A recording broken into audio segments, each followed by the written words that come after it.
बच्चों, स्वागत है आपका अपने YouTube चैनल पर। आशा करती हूँ आप सभी स्वस्थ, मस्त और अपनी अपनी पढ़ाई में व्यस्त होंगे। आज का हमारा लेक्चर होने वाला है नेफ्रॉन। जैसा कि हम लोगों ने लास्ट वीडियो में पढ़ लिया था किडनी के बारे में, किडनी पूरा देख लिया था। हम लोगों ने आज ये देखना है कि किडनी के अंदर ऐसा क्या प्रेजेंट था जो कि पूरा फिल्टरेशन कर रहा है, सारे इम्प्योर ब्लड को प्योर ब्लड में कन्वर्ट कर रहा है। ऐसा क्या चीज प्रेजेंट है? तो बेटा वो चीज है नेफ्रॉन। आज हम नेफ्रॉन के बारे में पढ़ेंगे।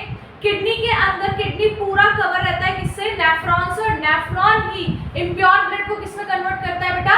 प्योर ब्लड में। इसीलिए नेफ्रॉन को क्या बोला गया है? Structural and functional unit of kidney. मतलब स्ट्रक्चरल इसलिए बोला गया है कि पूरा नेफ्रॉन, पूरा किडनी नेफ्रॉन से मिलकर बना हुआ है। और फंक्शनल इसलिए बोला गया है क्योंकि नेफ्रॉन ही सारा फिल्टरेशन का फंक्शन परफॉर्म करने वाला है। That is why the nephron is called the structural and functional unit of kidney. यही है नेफ्रॉन का डेफिनेशन। पहले नेफ्रॉन के डायग्राम को जान लेते हैं पूरे को कि क्या है नेफ्रॉन, कैसे है नेफ्रॉन। तो बेटा दिस इज नेफ्रॉन, ठीक है। Over 1.8 million nephrons present in a single kidney. एक किडनी के अंदर बेटा 1.8 मिलियन नेफ्रॉन प्रेजेंट रह सकती है। आप खुद अनुमान लगा सकते हो कितनी सारी नेफ्रॉन होगी और वो कितना सारा फिल्टरेशन कर सकती होगी। बेटा नेफ्रॉन की खासियत होती है कि नेफ्रॉन कभी भी बढ़ नहीं सकता नंबर में, नेफ्रॉन कम ही होता जाता है।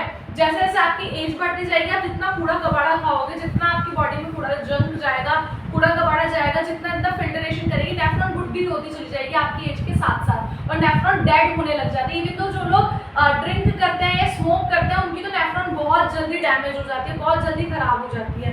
तो बेटा ये है नेफ्रॉन का पूरा डायग्राम। स्टार्ट करते हैं। सबसे पहले ये ऊपर से ये पूरा जो स्ट्रक्चर है, पूरा बॉल जैसा स्ट्रक्चर है, इसको हम लोग बोलते हैं बोमेन्स कैप्सूल। क्या बोलते हैं बेटा? Bowman's capsule. कैप्सूल के अंदर ये पूरा ऐसे जंजाल सा, कैपिलरीज का पूरा जाल बना हुआ है। इसको हम लोग क्या बोलते हैं बेटा? ग्लोमेरुलस। क्या बोलते हैं? ग्लोमेरुलस। अगर आगे चलेंगे इसमें तो ये ट्यूब लाइक स्ट्रक्चर है, इसको हम लोग क्या बोलते हैं? प्रॉक्सिमल कॉन्जुगेटेड ट्यूब्यूल, या फिर आप लोग इसको पीसीटी भी बोल सकते हैं। प्रॉक्सिमल कॉन्जुगेटेड ट्यूब्यूल या फिर पीसीटी। उसके आगे चलिए, आगे चलेंगे। ये लूप है, यू शेप स्ट्रक्चर जो दे रहा है लूप, इसको हम लोग क्या बोलते हैं? हैनल्स लूप या फिर लूप ऑफ हैनल्स। ठीक है, आप लोग कुछ भी बोल सकते हो, हैनल्स लूप या फिर लूप ऑफ हैनल्स, क्योंकि यू शेप है। आगे चलेंगे, लास्ट में एक डक्ट है पूरा, जिसको क्या बोला जाता है? कलेक्टिंग डक्ट बोला जाता है। चलिए तो इन सबके फंक्शंस को देखते हैं, कौन सा प्रॉपर ऑर्गन क्या फंक्शन परफॉर्म करने वाला है। गर्मी बहुत ज्यादा है तो ऐसी गर्मी में घर के अंदर ही बंद रहिए, एसी कूलर पंखे में बैठिए और अपनी पढ़ाई पे ज्यादा से ज्यादा फोकस करिए। ठीक है, स्टार्ट करते हैं बेटा। सबसे पहले आप लोगों को ये पता होना चाहिए एफरेंट आर्टरी और इफरेंट आर्टरी क्या होता है। बेटा हम लोगों ने पढ़ा था लास्ट लेक्चर में, अगर किसी ने लास्ट लेक्चर देखा नहीं है तो go and check out my previous lecture में हम लोगों ने क्या देखा था कि रेनल आर्टरी सारा का सारा impure and oxygenated blood carry कर लाएगी कहाँ तक? किडनीज तक। अब बेटा रेनल आर्टरी एक बड़ी आर्टरी है, वो किडनी के पूरे 1.8 मिलियन नेफ्रॉन्स तक नहीं जा सकती, इसलिए उसने छोटे छोटे नेटवर्क्स छोड़ रखे हैं जिनको क्या बोला गया है? Efferent artery. और ये जो है इफरेंट आर्टरी, ये आपके रेनल वेन से पूरा कनेक्ट है। ठीक है बेटा, स्टार्ट करते हैं। एफरेंट आर्टरी ने क्या करा? सारा का सारा मतलब जितना भी इम्प्योर एंड ऑक्सीजनेटेड ब्लड होगा उसको लेकर आएगी, क्या करेगी? कहाँ छोड़ देगी? ग्लोमेरुलस में। बेटा ग्लोमेरुलस ना एक छलनी जैसा काम करता है, फिल्ट्रेशन। एक मोटा मोटा अगर कुछ भी कंपोनेंट होगा ब्लड के अंदर उसको वो बाहर ही निकाल लेगा, पूरा ग्लोमेरुलस बाहर ही रोक देगा, नीचे बाकी के कंपोनेंट्स चले जाएंगे। और जो कंपोनेंट्स नीचे जाने वाले हैं वो टोटल 5 चीजें हैं, मतलब 5 चीजें हैं जो कि आगे ट्रांसफर होंगी ग्लोमेरुलस से। और वो 5 चीजें क्या क्या है बेटा? Glucose, amino acid, salt, water and urea. क्या क्या है? Glucose, amino acid, salt, water and urea. अब इसमें से बेटा हम लोगों ने क्या करना है? ग्लूकोज भी काम की चीज है भाई, आपको पता होगा आपकी बॉडी में बहुत नीड रहती है ग्लूकोज की। उसके बाद अमीनो एसिड भी काम की चीज है ऑब्वियसली। जैसे प्रोटीन की तो बहुत नीड है हमारी बॉडी में। सॉल्ट भी काम की चीज है, आयोडीन का काम करेगा।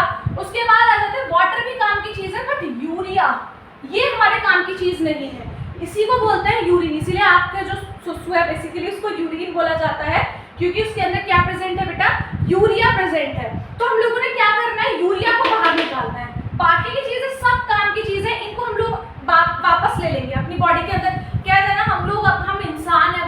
एनिमल्स हैं हम लोग कुछ भी अपनी बॉडी से अच्छी चीज बाहर जाने नहीं देने वाले। हमारी बॉडी में इतने वेल फिटेड ऑर्गन्स हैं, इतने अच्छे ऑर्गन्स हैं कि काम की चीज को बाहर नहीं निकालेंगे। हम लोग ही हैं जो जंक खा रहे हैं, अनाप शनाप खा रहे हैं। इवन मी, मैं आप लोगों के लिए नहीं कह रही, मैं किसी पर्टिकुलर इंसान के लिए नहीं कह रही। हम लोग हेल्दी लाइफ बिल्कुल नहीं जी रहे हैं, जंक खाते हैं, उल्टा सीधा खाते हैं और अपने इतने प्यारे से ऑर्गन को, इतने सारे प्यारे प्यारे ऑर्गन से इनको खराब करते जा रहे हैं, डैमेज करते जा रहे हैं। तो बेटा जितनी कोशिश करते हो, जितनी कोशिश कर सकते हो, गेट अवे यार, गेट अवे, बहुत दूर रहिए जंक से। जंक बहुत खतरनाक है, दिन पे दिन सारे ऑर्गन्स को डैमेज कर रहा है। देखो कितने प्यारे ऑर्गन्स है, एक भी यूजफुल चीज को बाहर नहीं जाने दे रहे हैं। सिर्फ जो चीज वेस्ट है, मतलब हमारे लिए खराब है, उसी को बाहर फेंक रहे हैं। और हम लोग इतने दुष्ट हैं, हम लोग इतने बेवकूफ है कि वो लोग तो फिल्ट्रेशन करते करते परेशान है और हम लोग खुद ही खाए जा रहे हैं बाहर से, उस कूड़ा कबाड़ा को बाहर से खाते जाते हैं।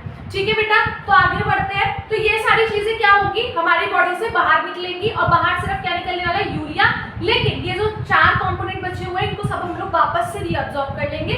स्टार्ट करते हैं। तो क्या हुआ था, एफरेंट आर्टरी सारे का सारा इम्प्योर ब्लड लेकर आई थी। वो सारे इम्प्योर ब्लड कहाँ आया था, ग्लोमेरुलस में आया था। ग्लोमेरुलस ने एक फिल्ट्रेशन, एक छलनी जैसा काम किया था, जो चाय छानने वाली छलनी होती है ना, उसकी तरह ग्लोमेरुलस ने क्या करा था, जितना भी इम्प्योर, मतलब जितना भी सॉलिड जितनी भी यूजफुल थिंग्स थी, उनको यहीं रोक लिया था।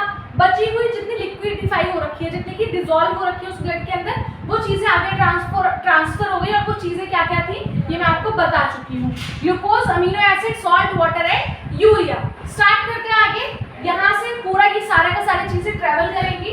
ट्रेवल करके कहाँ जाएंगी, प्रॉक्सिमल कॉन्जुगेटेड ट्यूब्यूल। बेटा ये ट्यूब्यूल चीजों को ऐसे नहीं जाने देगा, यहीं से हमारा पूरा फिल्ट्रेशन शुरू। फिल्ट्रेशन तो इवन हमारे ग्लोमेरुलस से ही शुरू हो गया था।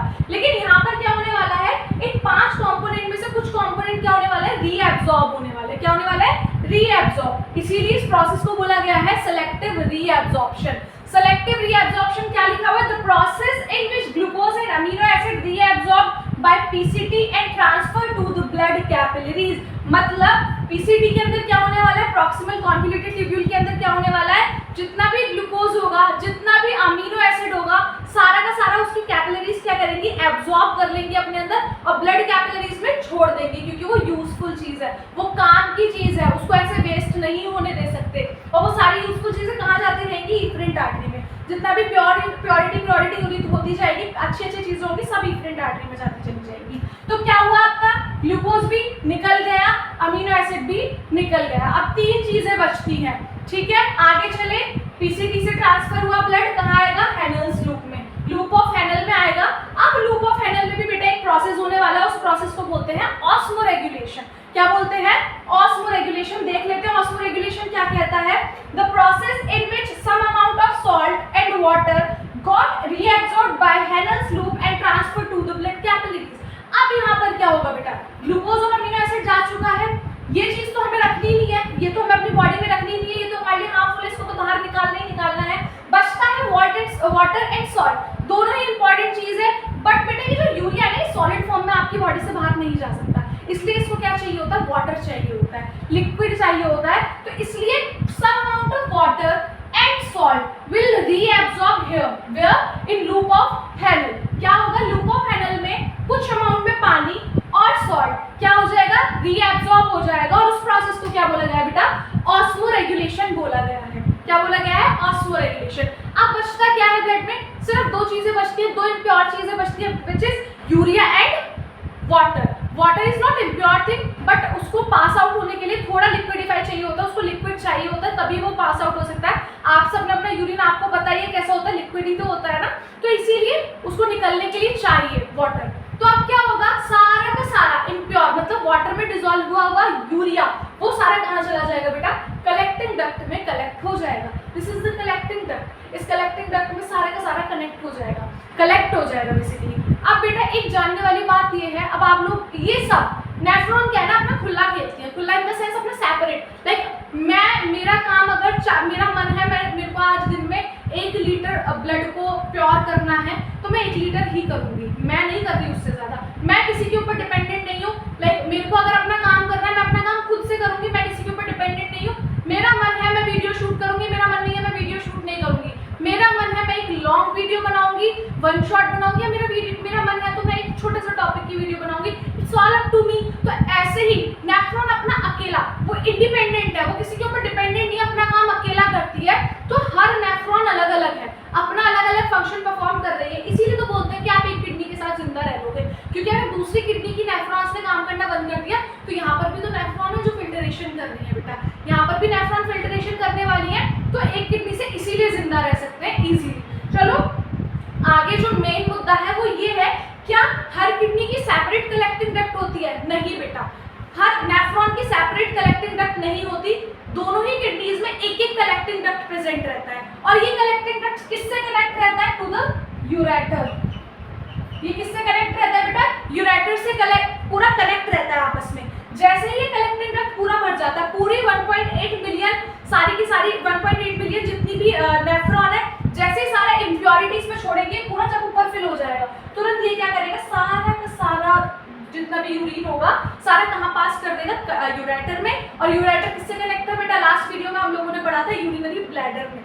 तो यूरिनरी ब्लैडर में जाकर ये सारा का सारा इम्प्योरिटी, सारा का सारा इम्प्योर चीजें यूरिन को छोड़ देगा और हम यूरेथ्रा से होते हुए उसको हमारी बॉडी से एक्सक्रीट आउट कर देंगे, बाहर कर देंगे। तो बेटा ये आपको जरूर पता होना चाहिए कि दोनों किडनी में सिर्फ एक एक कलेक्टिंग डक्ट प्रेजेंट रहता है। और नेफ्रॉन्स कितने प्रेजेंट रहते हैं? About 1.8 million. बेटा नेफ्रॉन कभी बढ़ नहीं सकते, नेफ्रॉन का काउंट कभी इंक्रीज नहीं हो सकता, वो डिक्रीज होता जाता है जैसे जैसे आपकी एज बढ़ती जाती है। क्लियर बेटा? और इम्पॉर्टेंट नहीं है एज बढ़ेगी तभी नेफ्रॉन डेड होती है, ऐसा नहीं है। अगर आप अनाप शनाप कूड़ा का बड़ा खा रहे हो, सिगरेट फूंक रहे हो, दारू पी रहे हो दिन में 10-10 बार, तो ये सब खराब हो जाएगा, सब कुछ डैमेज हो जाएगा, आपकी पूरी बॉडी डैमेज हो जाएगी। तो इन सब चीज़ों से दूर ही रहें। और आप लोग वैसे भी टीनेज हो, बिल्कुल दूर रहो इन सब चीज़ों से, क्योंकि यही वो चीज़ें हैं जो कि हमें जिंदा रख रही है, हमारी लाइफ प्रोसेस को कराने में कितनी हेल्प कर रही है। इस पूरे चैप्टर में यही तो पढ़ा है, हार्ट बेचारा कितनी हेल्प करता है हम लोगों की, कितना काम करता है सारा दिन बिना रुके। हम तो रेस्ट भी ले लेते हैं, हमारा हार्ट, हमारे बॉडी ऑर्गन्स कभी रेस्ट नहीं लेते हैं। अगर इन्होंने रेस्ट ले लिया ना तो हम रेस्ट इन पीस हो जाएंगे बेटा। तो इसीलिए इनका ख्याल रखना हमारी रिस्पॉन्सिबिलिटी है। और इनका ख्याल कैसे? ये बदले में कुछ मांगते थोड़ी, ये तो सिर्फ हेल्दी फूड मांगते हैं। ये बोलते हैं जंक मत खाओ, हेल्दी फूड खाओ, ग्रीन चीजें खाओ, वेजिटेबल्स खाओ, फ्रूट्स खाओ, सैलेड खाओ, अच्छी अच्छी चीजें, जूस पियो, कुछ अनहेल्दी मत खाओ। ये अपना काम करते रहेंगे, जब तक ये काम करे, जब तक ये रेस्ट नहीं ले रहे, तब तक आप एकदम बढ़िया चलते रहोगे। जिस दिन इन्होंने रेस्ट लिया, आप रेस्ट इन पीस हो जाएंगे। तो इसीलिए इनका ध्यान रखें, ख्याल रखें। तो ये था पूरा नेफ्रॉन। फिर से एक बार ओवरव्यू ले लेते हैं, क्या हो रहा था। एफरेंट आर्टरी लेकर आ रही थी, कैसा ब्लड नेचर में ऑक्सीजनेटेड बट इम्प्योर आया ब्लड। यहाँ पर ग्लोमेरुलस ने फिल्ट्रेशन का काम किया, जितनी भी सॉलिड चीजें थी उनको वहीं रोक लिया। आगे चीजें आई, 5 चीजें आगे आई, क्या क्या था? Glucose, amino acid, water, salt and urea. Glucose, amino acid, water and salt, चारों चीजें हमारी यूजफुल चीजें हैं। यूरिया हमें बाहर निकालना है। तो इसीलिए क्या होगा, जैसे ही सारा का सारा ब्लड, सारा का सारा impure blood proximal conjugated tubule में आएगा, पीसीटी में आएगा। यहाँ पर एक प्रोसेस होगा, that is selective reabsorption. Selective reabsorption क्या करने वाला है? Will reabsorb the amino acid and the glucose. जितना भी ग्लूकोज होगा, जितना भी अमीनो एसिड होगा, सबको रीएब्जॉर्ब कर लेगा। बची 3 चीजें, सॉल्ट, वाटर एंड यूरिया, आगे ट्रांसफर होगा, लूप ऑफ हेनल में आएगा। यहाँ पर प्रोसेस होने वाला है ऑस्मोरेगुलेशन। ऑस्मोरेगुलेशन में क्या होगा? जितना भी सॉल्ट होगा और कुछ अमाउंट का वाटर क्या हो जाएगा? रीएब्जॉर्ब हो जाएगा। बेटा वाटर पूरा रीएब्जॉर्ब इसलिए नहीं हो रहा क्योंकि जो हमारा यूरिया है वो लिक्विडिफाई फॉर्म में ट्रांसपोर्ट होता है, लिक्विडिफाई फॉर्म में हमारी बॉडी से एक्सक्रीट आउट होगा, इसीलिए वाटर पूरा का पूरा नहीं एब्जॉर्ब होने वाला। आगे गए, सारा कलेक्टिंग डक्ट में कलेक्ट हो गया। पूरे 1.8 मिलियन नेफ्रॉन की एक ही कलेक्टिंग डक्ट होगी, दोनों किडनी में सेपरेट सेपरेट। और क्या होगा, ये कलेक्ट करती रहेगी सारे यूरिन को, कलेक्ट करने के साथ साथ यूरेटर को पास करती रहेगी। यूरेटर यूरिनरी ब्लैडर को पास करेगा। जैसे यूरिनरी ब्लैडर फुल होगा, आपको प्रेशर आएगा और आप यूरेथ्रा से होते हुए सारा का सारा जितना भी वेस्ट है सारा बाहर कर देंगे। That is it all about this lecture. ये सब कुछ था नेफ्रॉन के बारे में, इससे ज़्यादा कुछ नहीं पढ़ाया जाता, इससे ज़्यादा कोई क्वेश्चन नहीं आएगा आपकी सीबीएसई बोर्ड एग्जाम में। इस लेक्चर को पूरा देख लीजिए। और बेटा प्रीवियस लेक्चर हमारे इस पूरे चैप्टर के पूरे लाइफ प्रोसेसेस के मेरे चैनल पे ही अपलोड है, यहीं पर अपलोड है। You guys can go and check out the whole playlist there. सारे टॉपिक्स कवर हो रखे हैं, एक टॉपिक एनसीईआरटी बेस्ड कवर हो रखा है। जाइए और पूरे वीडियो को, पूरे चैप्टर को गो थ्रू कर आइए और अपना ये चैप्टर स्ट्रॉन्ग कर लीजिए अच्छे से, कि लाइफ प्रोसेस से एक भी क्वेश्चन आए तो ऐसा ना हो कि आप उस क्वेश्चन को ना हिला पाए। कहीं से भी क्वेश्चन आए, हर तरफ से क्वेश्चन को आप इजीली हिला दें। चैनल को सब्सक्राइब करें for more videos. So here the chapter, last chapter खत्म हो चुका है। This is the last lecture of this chapter. इसके बाद इस चैप्टर का कोई लेक्चर नहीं होने वाला, बट नॉट लीस्ट आगे हम लोग और चैप्टर्स के साथ नए लेक्चर्स लेकर आएंगे। अभी हम लोगों ने बहुत सारे चैप्टर पढ़ने हैं। How do the organism reproduce, control and coordination, सब कुछ ही पढ़ना है। अभी हम लोगों को हेरिडिटी भी पढ़ना है। तो प्लीज़ चैनल से जुड़े रहिए, आगे वीडियोस आएंगी, उनको देखिए। और अगर आप लोगों को वीडियो पसंद आई, so please do like, share and subscribe the channel. Thank you so much for watching.